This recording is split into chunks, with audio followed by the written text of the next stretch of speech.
Nobody can stop me, nobody can hold me, nobody control me.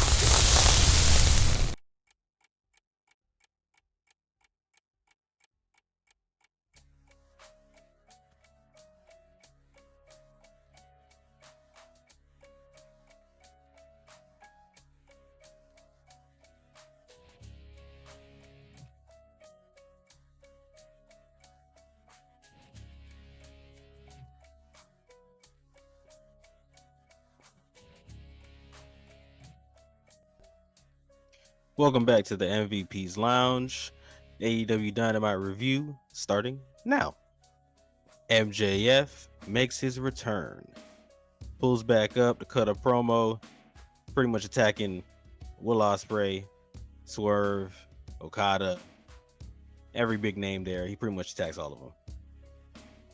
Tells them he's the best in the world, and he's the only one to beat a whole slur of names of people that Will Ospreay hasn't beaten yet.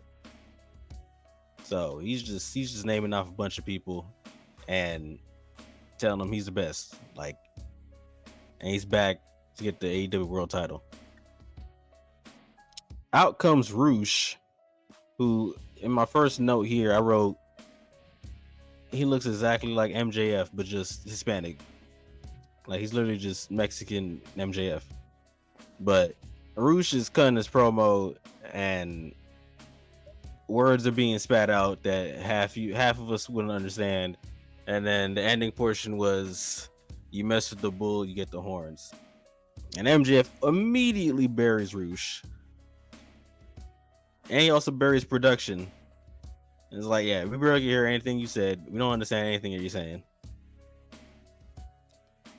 Then he kind of puts him over his career, like saying that he's traveled the world and did this, and that, but then immediately buries him again and is like, let me just say it in a way you'll understand, and starts using a Hispanic accent to say his words, and then Roosh pulls up on him. They start brawling, and then security pulls them apart. So I guess we're starting with an MJF and Roosh feud, I guess. Kinda, I guess. I mean, hey, listen, he ain't got nobody else in the back, so might as well use Roosh, I guess. We get a vignette for Roddy for his match tonight in the main event against Swerve for the AEW World Title. Roddy's looking good. He's in peak shape, he says, and says this is his time now to become AEW World Champion. So we'll see what happens later on. Our first match of the night, we get a fatal four-way to see who will be the number one contender for the international title. In this match, we had Jay Lethal, Kyle O'Reilly, Ray Phoenix, and Orange Cassidy. For God knows what reason, we had Orange Cassidy in this match. Okay. Biggest shine or biggest person that shined the most in this match was probably Phoenix. Orange Cassidy was kind of just there. Same with Jay Lethal. O'Reilly usually, again, when it comes to any match, whether it's fatal four-way or singles, like, he's gonna show out. But Ray Phoenix is probably like the shining light in this match. Lethal injection on the Kyle O'Reilly. Orange Cassidy gets thrown to the outside. And then Ray Phoenix rolls up Jay Lethal for the W. So they confirmed it. It'll be Ray versus Will Ospreay a week from Wednesday for the international title.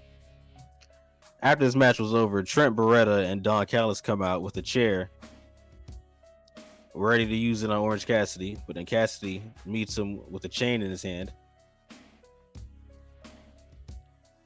They stop halfway in the ring. Kris Statlander slides in the middle of it, telling Cassidy to stop and don't use the chain. Then proceeds to punch him in the face. And I thought we were going to get a moment where Cassidy, punches her. Unfortunately, we did not, because out comes Willow to scare off the rest of the Don Callis family and Kris Statlander. We get a panning shot to Chris Jericho arriving in his truck with Keith and Big Bill. And so Jericho's new gimmick now is literally just him saying, "Hi guys, how's it going? Hi, hey," just happy and giving out advice to everybody he sees.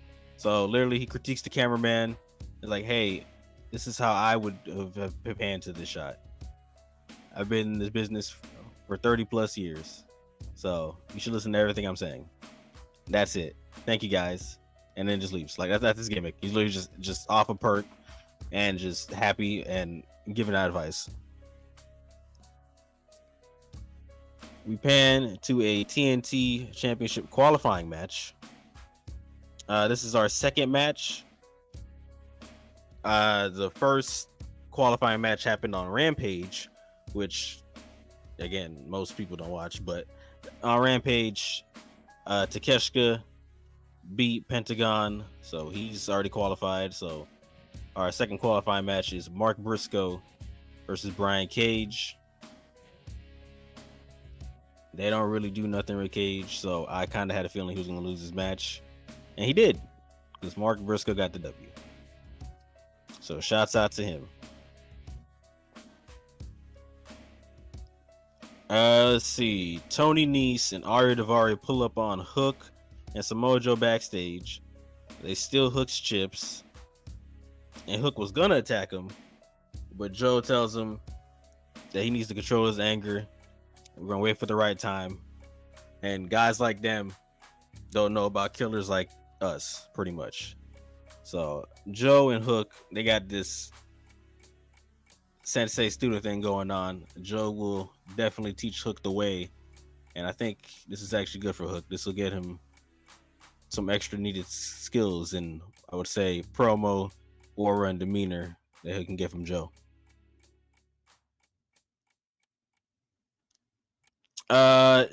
Jericho's group pulls up on Daddy Magic and Cool Hand Luke backstage, and Jericho congratulates dude on his wife's pregnancy, and by wife I mean Ruby Riott. And then he's just, bruh, Jericho's just off a perk. Like, I just go back and look on Twitter or every Jericho clip. The dude's just off a bean, happy as hell, kind of like how Rock was when he went to Miami back in, like, what was that, 2015, around that time? I can't remember where he came back and he was just like off a bean. That's what Jericho's character is. He's just off a bean and just trying to teach everybody something.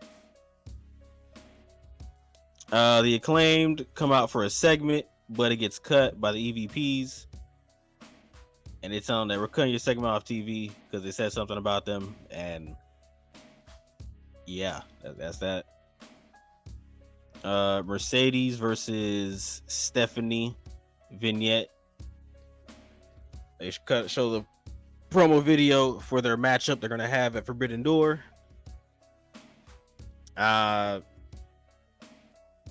Mercedes needs to just chill out with the over exuberant promos that she be having. Like, I don't know if she just lost all her promo talent, but when she used to cut promos back in NXT and like early Sasha, like it was like good, but now she just, bruh, it just sounds like nails on a chalkboard at this point.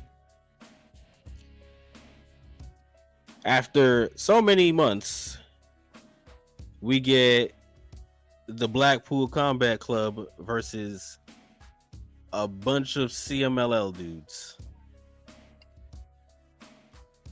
Wheeler Yuta returns and gets his win via the seatbelt. This is pretty much the Wheeler Yuta match. He kind of showed out a lot. And Brian pretty much had a bunch of rock tape on his back after that Anarchy in the Arena match. So this is kind of like his match, first match back too. So shouts out to them. They don't really do much with Blackpool Combat Club at all. So this might have just been a one-off match, to be honest with you. We get Mariah May versus Saraya. Mariah May dominated this entire match.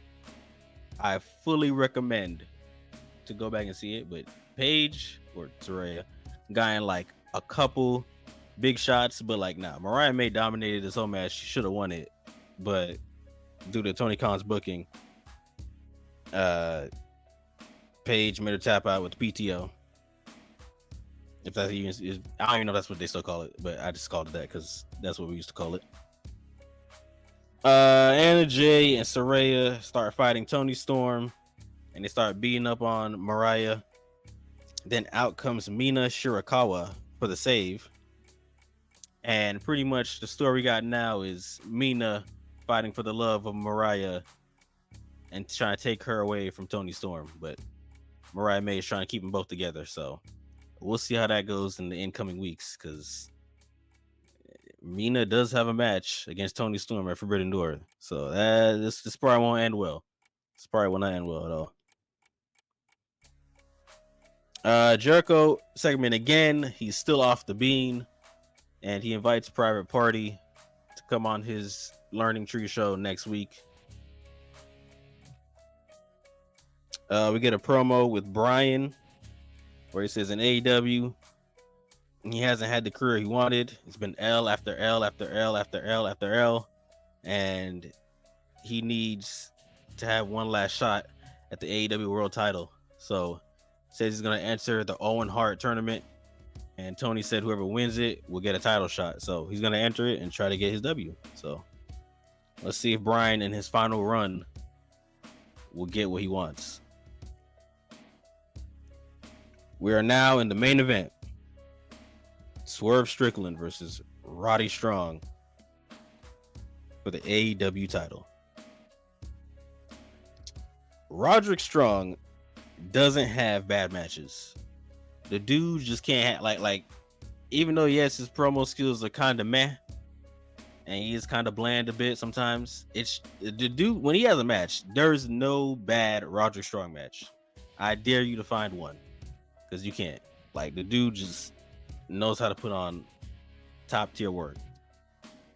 Roddy uses interference and cheap tactics to take advantage during this match, but once he takes advantage, like it's over, because dude hits him with Swerve with a backbreaker on top of the turnbuckle, an X-plex on the apron, an angle slam into a tiger bomb, into a rocket kick. Like, Swerve was just getting hemped up left and right, but Swerve manages to mount a comeback with a double stomp to the outside, and then he gets the win off the house call. So Swerve retains his title and is still moving on to Forbidden Door to face Will Ospreay. And they go out with the show with Chris Nana and Swerve celebrating with the crowd and the people in front in the dance. And that was AEW Dynamite, y'all. Pretty decent show. Jericho stuff doesn't make any sense, but it is hilarious. I like what they got going on with Swerve. I'm really looking forward to his match with Ospreay. And yeah, I mean, good show. Good show. But that's all I have for you today. I'll see you Saturday. No, what am I talking about? I'll see you Friday for Friday Night SmackDown. You'll probably get a late upload for that one as well, just because I'll be working late, but it will be out. With that being said, thank you for joining me in the MVP's Lounge today. The MVPs are out. You must be sleeping under a rock or something.